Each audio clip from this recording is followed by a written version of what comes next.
Welcome to a very special edition of Mayor's Report, live from the beautiful Lost Nation golf course here in Willoughby. I'm Ray Somich. This is, of course, our mayor, Robert Fiala. Hello, Good morning, Bob. Everybody. Good to see you. Ray, nice to see you again. Great to see you, too. Thanks for coming out on what is a spectacular morning here in Willoughby. And we haven't had much of them this spring, so it's unique and we're happy about it. We are. And this is a special golf course. You know, a lot of people think, just a local course in Willoughby, but there's some great history here. Yes, there is. You know, the course originally was built in 1929. City acquired it in 1987, and since then we've made a substantial investment here to, keep the improvements going. A lot of folks don't know that every year this course generates about $200,000 in charity monies to different organizations that use it here. So it's a contributor to our neighborhood. And a real asset for our community. It absolutely is. Yeah. And we're fortunate on a sunny day today. We've got a lot of golfers out here. Yeah. They represent about 38,000 total rounds of golf played every year at this golf course. That's amazing too. For again, a local course, you don't think it would get that kind of traffic. And I understand that the people that designed this, they designed 300 of these courses around the world. Exactly right. Two golf course designers, and they also did Kirtland Country Club right here in Willoughby, as well as Westwood Country Club on the west side of Cleveland. So we are delighted to be here outdoors on a gorgeous day at the beautiful Lost Nation Golf Course.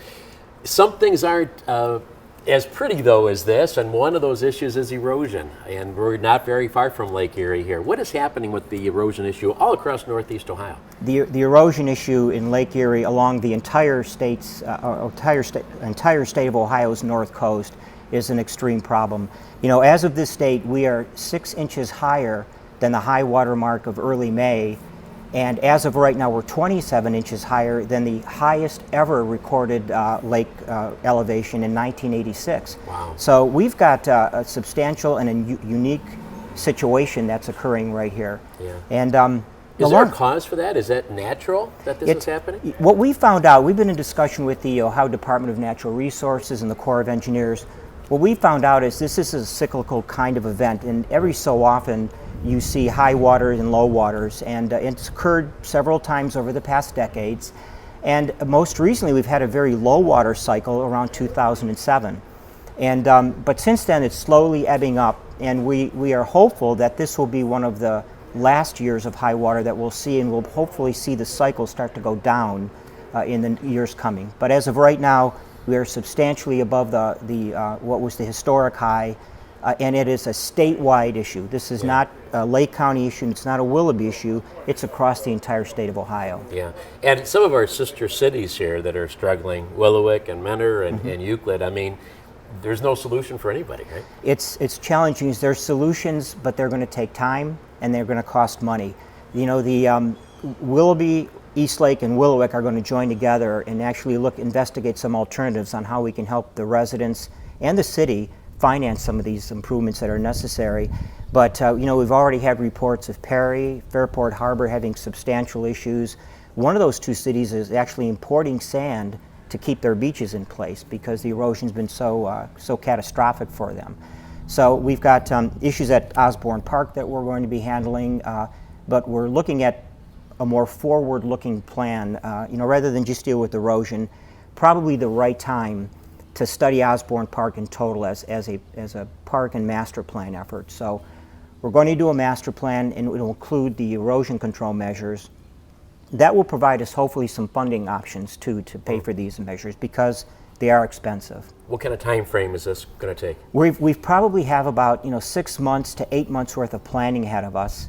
To date, what we've done, which we think is important, we've already met with Lake Metro Parks, who has offered to provide some planning assistance for us in dealing with our erosion. We've met with the Lake County Port Authority's Director of Coastal Management, Peter Zahersky, who's connecting us with organizations and funding groups that can probably or hopefully provide some money for us. And most recently, we met with the representatives from the state government, our congressmen, and representatives from the Army Corps of Engineers to explain to us a new funding mechanism, a SID, which is going to be the vehicle we think is going to be the ultimate funding vehicle for all these improvements. Very good. Well, I'm sure it gives some peace of mind to all the northern residents of northern Willoughby here that there's some planning going on and some solutions hopefully around the corner. Absolutely. It's on our radar screen. We know it needs to be done. One footnote to all this is Mayor Holzheimer from the City of Euclid has been kind enough to have us visit with her and explain what they just recently did with the Euclid Beach development, which has been widely applauded. So we're hopeful that with some of those thoughts we can continue those on to Osborne Park. All right, very good. Thank you, Mayor. We're back at Lost Nation Golf Course in beautiful northern Willoughby. I'm Ray Somich with Mayor Bob Fiala. Mayor, a lot of wonderful things are happening at this end of town. Yes, the north end is the new Willoughby, as we call it. What we're seeing investment, we're seeing activity, a lot of housing being built on what we consider the north side of Willoughby. And by the way, the Lost Nation Airport, in my world, is kind of the defining boundary of where the north end of Willoughby starts.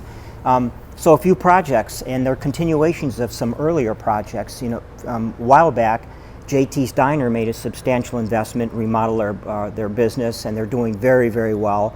Most recently, Charlotte's Ice Cream, just at near the intersection of Lost Nation and Lake Shore, invested over $50,000, and part of that was a $10,000 grant that was given by the City of Willoughby as part of our storefront remodeling program. So we're glad to be a participant in helping them grow. Now they're going to open a little bit later this year, so we're hoping people are patient, but we think it's going to be well worth it. It's going to be a great facility, and they do great business. And we're especially excited that at the very tip of Lost Nation, where it intersects Lakeshore Boulevard, Wits End has just submitted drawings to our Planning Commission for remodeling their bar and restaurant and adding a patio. And that's a substantial, that's what you see right when you come down that stoplight, so we're really excited about that. It shows that private enterprises are willing to make an investment in our north end, and when that happens, only good things happen afterwards. So we're confident that this is going to spur some other development, encourage other landowners to improve their properties as well. And both of those are so user-friendly, customer-friendly. Yes. I mean, everyone takes their family and the kids and hangs out at the ice cream place. Everyone has a dinner and a drink at especially with a patio in the summertime. You know, so those are both really gathering places for the North End. Absolutely, and we can't forget Brandt's Candies, who is right next to Charlotte's, which makes homemade candies. And so anything that you like to enjoy is probably somewhere near Lakeshore Boulevard and Lost Nation. And I know you like to talk about the view for the people coming to this end. Osborne Park, best view in Willoughby, and I would argue that in our adjoining communities as well. You know, we've got a huge asset with the Osborne pool there, with the play structures and the ball diamonds and the basketball courts. We've got a great asset to our community. And we've been investing in it. Recently we put a new parking lot and a new pavilion up at the north end so that people can get closer to the water and enjoy it. And this year alone we're going to be adding some electrical to that pavilion. We're going to be adding some exercise structures. So we are continuing to make an investment in Osborne Park because we need to get our residents and visitors to the lake to experience it. Mm-hmm. And there's also a new industrial building going up. Yep, right here at right near us on Lost Nation Airport, Weston Development is making a $7.5 million commitment to our community by building a 150,000 square foot light manufacturing building right on the airport property, and we're really excited about that. It's the first large building of its type north of the golf course, and we're excited. Do you have any idea what might eventually be in that building? No, Weston has not yet divulged who their tenants may be, but we think it could be any one of three things: a light manufacturing company, a distribution company, or maybe some office warehousing kind of facility. But knowing Weston's reputation and their success, we're confident the project is going to be a great part of our community. And should bring some jobs with it too. Yes, jobs are always good. Very good. Mayor Bob Fiala, thanks so much. You bet. We're back at Lost Nation Golf Course. I'm Ray Somich with Mayor Bob Fiala. beautiful facility here today. We're getting a little breeze blowing. The sun is in the sky. This is great. Yep, beautiful day, and a lot of golfers out, which makes me happy because that's revenue. Exactly. One way or another, right? It comes back for the city. Yeah. Now, Union Village, people are talking about that, but maybe there's some people that don't even know what that is. What exactly are you referring to for that? Union Village is an extraordinary collaboration between the City of Willoughby, the Willoughby East Lake City Schools, and the YMCA. And when you think about it, you've got two private institutions, or private entities, a school district and a city, and you've got a faith-based, not-for-profit institution joining together in a collaboration that's going to benefit all of us. And so what it means is that we're going to be part of a common building but share some of our services. And the district, for example, is going to be building a large field house. We'll have 4 basketball courts in it. One court's going to be dedicated to the City of Willoughby for our senior center, 1 court to the YMCA for their facilities, 2 to the district. But that doesn't mean we only get to use 1. If we have a large event that we need others, we get 4 courts that we could possibly use. Mm-hmm. So it's a great way to share facilities and not have to buy each one of us by our own. Right.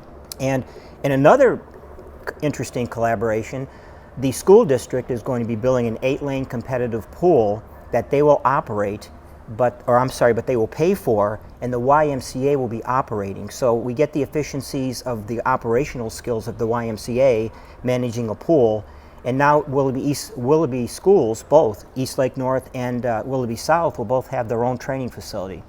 So we're excited. It is a game changer for Willoughby, and it's one of very few in the state of Ohio that this has been done at. It's an important project. But this is something that is the trend. I'm sure you're seeing that in the national conferences. It's kind of like the ride share, where if you've got vehicles, might as well use them all the time. That's right. And now you're building facilities that one group or another can use them much more efficiently. Exactly right. For what these buildings cost our citizens, we like to keep the lights on from 6 o'clock at night till 10 o'clock at night so we get the maximum use out of them. So the longer we can extend our days and they're used and our community can enjoy them, we want to do it. These are the facilities that it happens. So you can come to the senior center, work out at the Y, and walk on the walking track at the high school, all and never without having to leave the building itself. So the senior center is going to be right adjacent to the and connected to the YMCA. It's going to replace our current facility that we're in, and it's not our facility, it's the school district facility at the Browning Center. It's going to provide as much space but more functional space. But important for seniors is it's going to be single story, so there's no second story to navigate. And what's interesting is that right at the very beginning of last year, it was council's and my recommendation to actually name the senior center after David E. Anderson, my predecessor. And it's just an acknowledgement of his 26 years of service to the community. And we only did that when we knew that he was actually a member of the senior center, which he is. Okay. So he's actually a senior too? He's a senior, he's a member, he's paying his dues as far as we know. And the center will be named after him. Very good. And is there a ribbon cutting for all of this? Yep. August 10th will be a ribbon cutting for the entire collaboration, all 3 buildings. Now, is the whole community invited for yes, that? Absolutely. Community-wide event. It's going to be, you'll hear more of it as we get closer to August 10th. Construction's on schedule. Happy to say that the senior center is actually ahead of schedule and we're under budget. And in the world of construction, it doesn't happen very often. So, and the new high school will be open this coming fall too, right? Or late summer? Yep. And what some of the residents may see that may be a little confusing for them, part of this project involves the demolition of the existing middle school, which is right in front of where the senior center and the Y will be. So sometime this summer they will see the middle school be torn down. It is not going to be sold. It's going to remain school district property, and it will be playing fields, practice fields for the sports team. So we'll have a large lawn that looks down to see the YMCA and the senior center. So a little more green space in there yes. too with that. Very nice. So excited things happening. That really is, on a national basis, a real, probably a template for what can be happening with school districts and cities, communities all across the country. It's a great use of public funds and private funds in this instance, not-for-profit private funds in this instance. And it just shows that when people work together, communicate and collaborate, that we get more. The citizens get more from that process. Let's talk about some up and coming things that are happening. I've noticed some banners are out, some flowers are out. You're prettying things up for spring. Yep. Every summer, our service department and some private companies that we retain come in and do downtown flowers. We've extended that program to the north end, so you'll see a lot more flowers and planters in the north end of our city.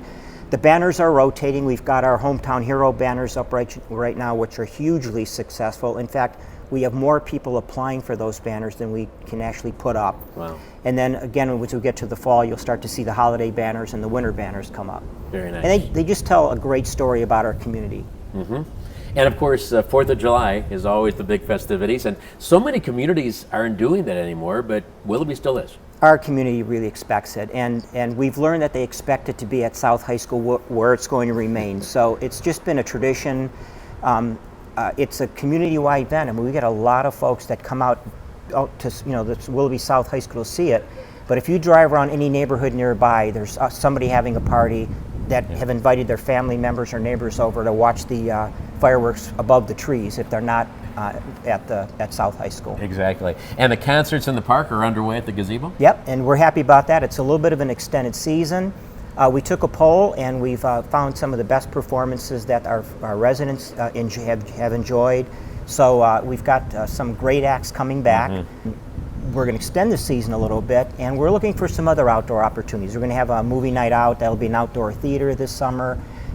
So we've got a lot of things to offer, and the intent's to get people downtown at about 5 or 6 in the evening, and then stay downtown until they go home to bed. Mm-hmm. And of course, these are all good for the local community, but it's good to welcome visitors and kind of show off the city too. Absolutely. And bring some outside revenue in too. Yeah, outside revenue is always good. I'm an unabashed supporter of our city, and I have no problems going to other communities and telling people they need to come to Willoughby and spend money, because that's what my job is. Exactly. So we want to tell a story to a broader community. We want other families and other folks to come into our city and enjoy it with us. And we're working together to try to make that happen. We're trying to boost our marketing efforts to communicate our story, and we think we're going to be successful with it. Well, one of those most successful events over the years is the Arts Fest. Absolutely. The collaboration there with the Chamber of Commerce, and boy, you get people here driving miles and miles to this event. And I've made no secret that the arts and entertainment is going to be kind of the driver going forward for our city plan. And the Arts Fest blends it all. I mean, we have great artists showing up for a day-long activity.